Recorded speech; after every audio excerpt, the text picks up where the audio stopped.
Yo, what's up mga master? Mark Music here. Ngayon mga master, ituturo ko sa inyo kung paano mag-memorize ng fretboard. Ascending at descending. Yun. Pero bago ang lahat, magbibigay muna ako ng disclaimer. Di po ako professional na gitarista. Nagtuturo lang po ako base sa alam ko, sa sarili kong research, experience na sa inyo na to kung susundin nyo o hindi yung mga tinuturo ko. Let's go!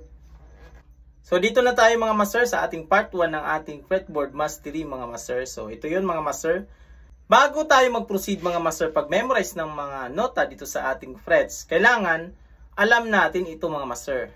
Yan. Ang tawag dyan mga master sa mga letra na yan na nakikita nyo or yung mga notes is alphabet.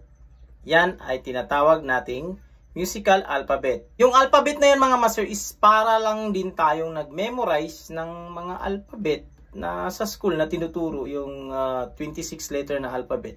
Kumbaga dito sa ating musical alphabet, siya rin yung ating kailangan na ma-memorize, ma-recite. Pagkatapos ng A is A sharp, slash B flat, at B, C, C sharp, slash D flat. Yan, itatakil din natin dito mga master kung bakit may mga slash na yan mga master.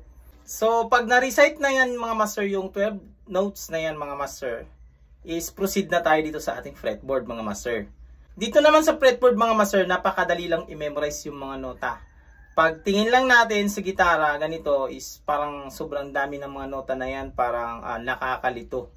Actually, yung mga nota mga master is 12 lang yan, nagkakaroon lang siya ng octave. Ito lang yung dapat nating tandaan mga master, yung mga reference ng bawat open string natin. Ano yung tinatawag kong open string mga master? Yung nota dito sa ating open string. So meron tayong low E. Kaya nga pag mag-standard tune tayo, nakalagay E, A, D, G, B, E. Yan.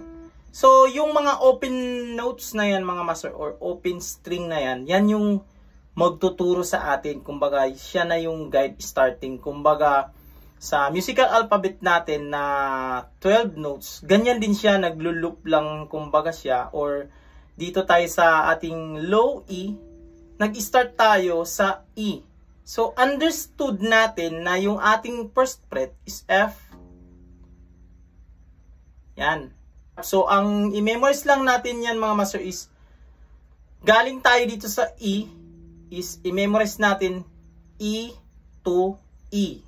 Yan. At yung A, sa susunod natin, A to A. Yan. So ito na mga master, gagawin na natin yung ating ascending mga master. So start tayo sa ating open E, 6 string. So E, F, F sharp, G, G sharp.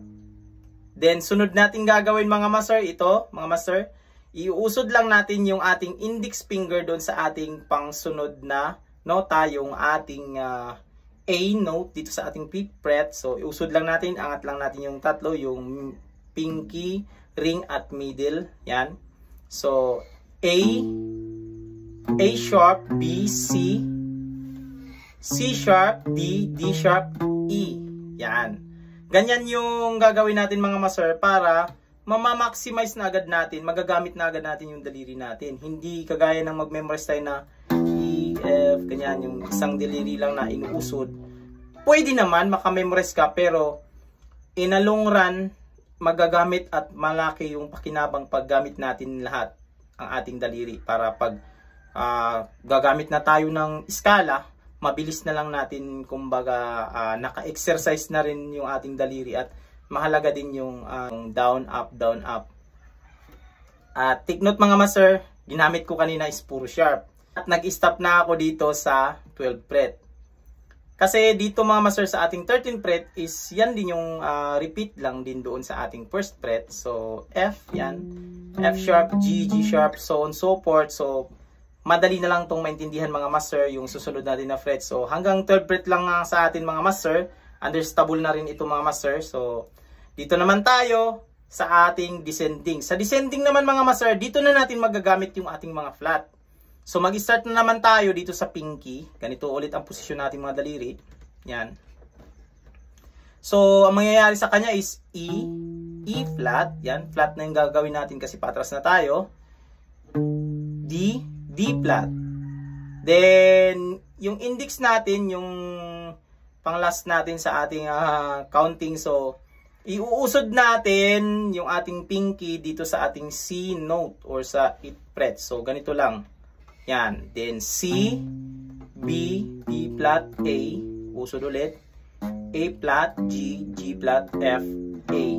Yan. Ganun siya mga master. Move na tayo dito sa sunod natin mga master. Sa panglimang string mga master. Open A sharp, B, C, C sharp, so on so forth, D, D sharp, E, F, F sharp, G, G sharp, A. At descending, A, E flat, G, G flat, F, E, E flat, D, D flat, C, B, B flat, A. Yan.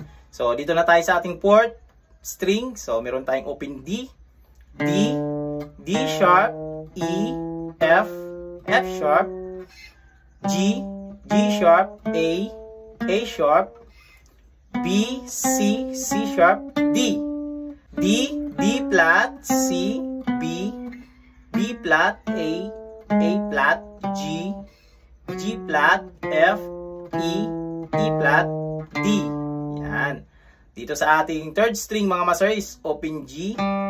Yan. So, G, G sharp, A sharp, B, C, C sharp, D, D sharp, E, F, F sharp, G, G, G flat, F, A, E flat, D, D flat, C, B, B flat, A flat, G. Yan. So, dito sa ating second string sa B, B, C, C sharp, D, D sharp, E, F, F sharp, G, G sharp, A sharp, B. Descending mga master, B, B flat, A flat, G, G flat, F, A, E flat, D, D flat, C, B. Yan. At yung ating high E mga master, ito first string natin at yung ating low kanina dito sa ating 6th string sa E. Same lang din yan sila mga master. So, meron siyang E, F, F sharp, G, G sharp, A sharp, B, C, C sharp, D, D sharp, E. E flat, D flat, C, B flat, A flat, G flat, F, A. Yan. Yan siya mga master. Ganun lang mga master. Tatandaan lang natin yan mga master. 12 lang yan mga master. Actually, yung mga nota is 12 lang. Nag-o-octave lang ng mga balik lang. Basta lagi nating tandaan yan mga master.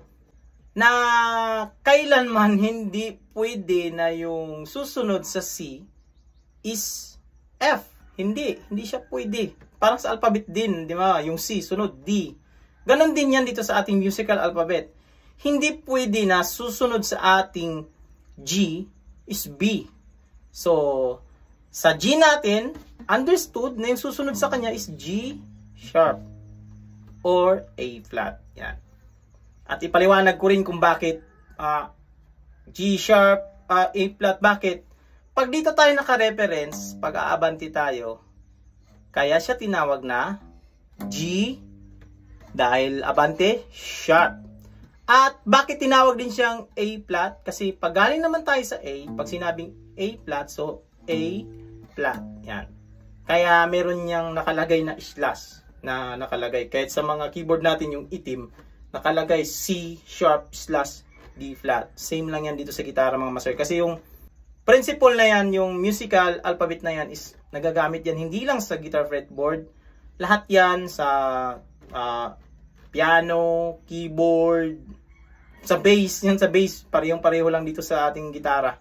At ito pa yung tanda natin mga master, i-memorize natin to mga master pagising natin kung magising tayo ng alas 7, so laan tayo ng 10 minutes, memorize ng fretboard lang. Hindi yung paghawak ng gitara, tutugtog tayo, hindi. Ito lang ang gagawin natin sa loob ng 10 minutes. Din sa tanghali, pag may bakante ka, so another 10 minutes. Hindi hawak ng gitara, tutugtog, hindi. Jamming ang mangyayari doon. So, ang gagawin natin para ma-memorize talaga natin yung ating fretboard, so ganun yung rotation natin bago tayo matulog. So mag-exceed tayo 20 minutes. Itong strategy na to mga master is malaki yung impact nito para ma-memorize natin yung ating mga fret notes mga master, para hindi tayo malito pag meron na tayong skala or intervals na kung paano nangyari yung mga ganyan. Yan. Paano nangyari mga ganito. Madali mo na lang yan mag-gets paano nangyari yung mga pentatonic yan. Kasi dahil yan, alam mo na yung mga nota sa fretboard. Kaya maganda pag unahin mag-aral ng skala or gusto mo na mag-lead, unahin talaga yung fretboard. Sana nagbigay ito ng guide sa inyo mga master, lalo na sa mag-aaral na mag-lead mga master. So, this is Mark Music. God bless you all. Peace out.